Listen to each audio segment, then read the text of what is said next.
Dream liner या death liner, Boeing के विमान में तकनीकी खराबी या कुछ और, कैसे चला विमान, एक्सक्लूसिव पड़ताल। 40 सेकंड की उड़ान, दोनों इंजन फेल कैसे, पायलट की मेडे कॉल, राज खोलेगा black box.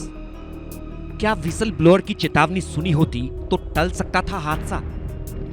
Air India plane crash का कसूरवार बोइंग। एयर इंडिया की फ्लाइट AI-171 के हादसे ने भारत ही नहीं दुनिया को हिलाकर रख दिया है।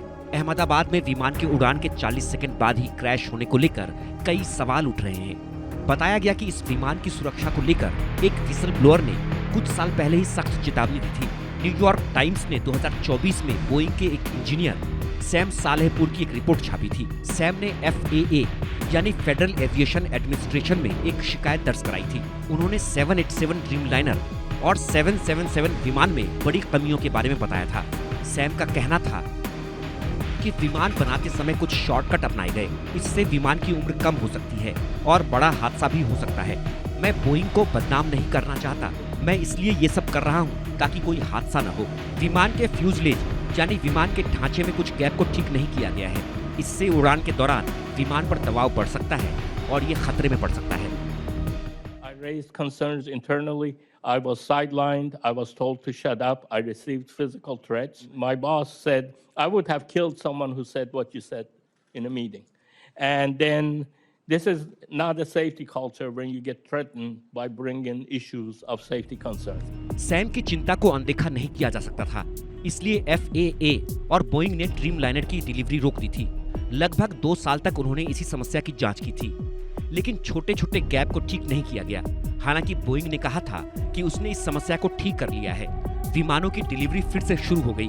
बोइंग ने कहा था कि सभी विमान सुरक्षित हैं, लेकिन सैम सालेहपुर ने कहा कि समस्या अभी भी बनी हुई है। उन्होंने बताया कि विमान को बनाते समय गलत तरीके अपनाए गए। कर्मचारी विमान के पार्ट को फिट करने के लिए उन पर जबरदस्ती कूदते थे। विमान ऐसे नहीं बनाया जाता। बोइंग ने सैम के आरोपों को गलत बताया था। कंपनी ने एक बयान में कहा था 787 विमान की मजबूती को लेकर जो बातें कही जा रही हैं वो गलत हैं। बोइंग ने विमान को सुरक्षित बनाने के लिए बहुत काम किया है। खैर, इस बात को नजरअंदाज करना कितना भारी पड़ रहा है ये तो अब सब जान ही गए हैं। इतना ही नहीं, एयर इंडिया विमान के एक यात्री आकाश वत्स ने हादसे के बाद बहुत बड़ा दावा किया और वीडियो जारी कर कहा कि प्लेन में खामियां थीं। प्लेन के टेक ऑफ से पहले पैसेंजर ने अंदर की तस्वीरें भी दिखाई थी। इसी प्लेन से वो दिल्ली से 2 घंटे पहले अहमदाबाद पहुंचे थे। आकाश वत्स ने तस्वीरें दिखाकर कुछ गड़बड़ियों की तरफ इशारा भी किया, लेकिन बहुत देर हो चुकी थी। ये विमान हादसे का शिकार हो चुका था, लोगों की जानें जा चुकी थी। जब मैं बैठा था, बैठने वो इश्यू नहीं लगा। जब मैंने वीडियो रिकॉर्ड करी, मैंने बाद में देखा तो मुझे थोड़ा सा मैं जिस चीज को क्लैरिफाई करना चाहता हूँ, बीइंग ए पैसेंजर, मुझे थोड़ा सा लगा कि कुछ थोड़ा अनयूजुअल मुझे लगा बाहर फ्लैप्स को देखकर, जो कि वीडियो में एक्सपर्ट्स बता पाएंगे कि वो अनयूजुअल था नहीं था, वट एवर इट इज।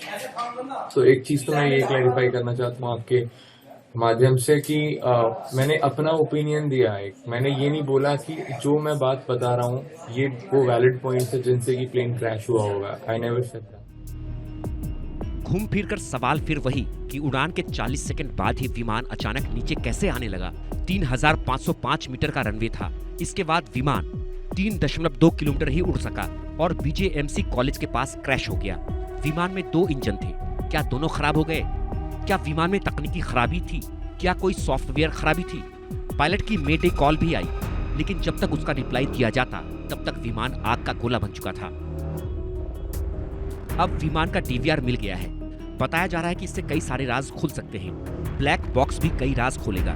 कैसे चला विमान, इसका पता लगाना बेहद जरूरी है ताकि फिर कभी ऐसी घटना ना हो। Bureau report, India news.